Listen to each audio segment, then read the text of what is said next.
So today I will present the results of our group discussion about cultural differences between Indonesia and Sweden. But before starting the topic of discussion, first of all I will introduce myself. My name is Michelle Awi Sylvia and my friend Jennifer Ivane. Here I give some questions related to culture in her country. The first is about her origin. Second is things that make her suffer from a culture shock when she first arrived in Sweden. Third is feelings about the significant cultural difference between Swedish and Iraq culture. Fourth is culture in Sweden that she considers unique or interesting. And the last is message for people who want to go to Sweden. For the first question, Aya is from Iraq. And the second is, Aya didn't really suffer from any culture shock when she came to Sweden. But the things that annoyed her was the people's eyes on her and her family all the time as if they came from another planet or something. Next, she thought everything was different. Sweden is a secular country, while Iraq is a religious country. The people in Sweden don't care about religion and honor. But in Iraq, religion and honor are more important for someone's life. And then, Swedish culture has many festivals that have a religious background even if the people are secular. And her favorite one is Midsummer, where people in there celebrate the longest day of the year.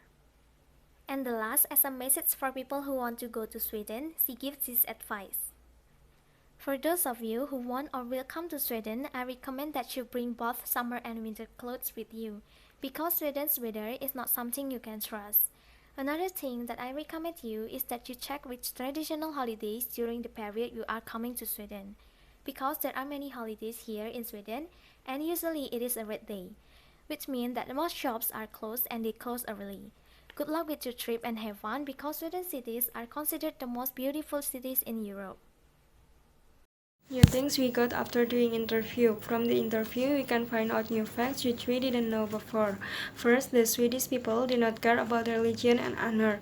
This is inversely proportional to the culture in Iraq where religion and honor are more important to someone's life. Second, although Swedish people do not care about religion, Swedish culture has many festivals with religious backgrounds. One of them is Midsummer, a time when people will celebrate the longest day of the year. Cultural differences between our culture with culture in Sweden. And as for the knowledge, I use guidelines from articles or videos that support my explanation.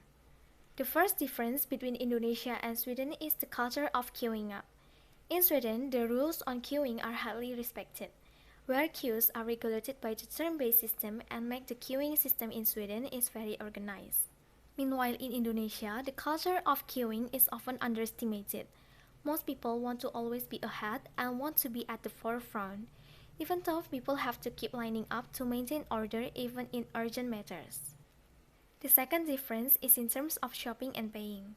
In Sweden, shopping is not fully served by cashiers at the counter, but for some supermarkets in Sweden, they provide scanners for shoppers to pay for their groceries.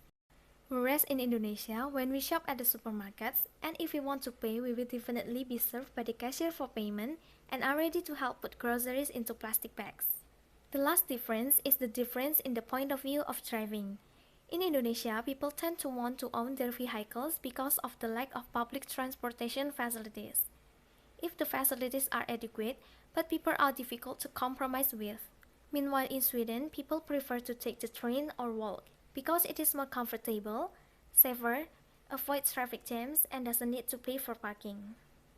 Question. A person we interviewed is a girl named Aya Al-Asawi. She is originally from Iraq and now she lives in northern Sweden.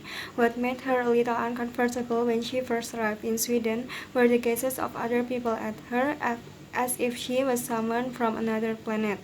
Swedish people do not consider religion and honor to be important things. Even so, they have many religious festivals. One of Aya's favorites is Midsummer. According to Aya's message, the weather in Sweden is not something that you can trust, so we have to prepare ourselves for any situation if we want to go there. Sweden City is also considered as the most beautiful city in Europe.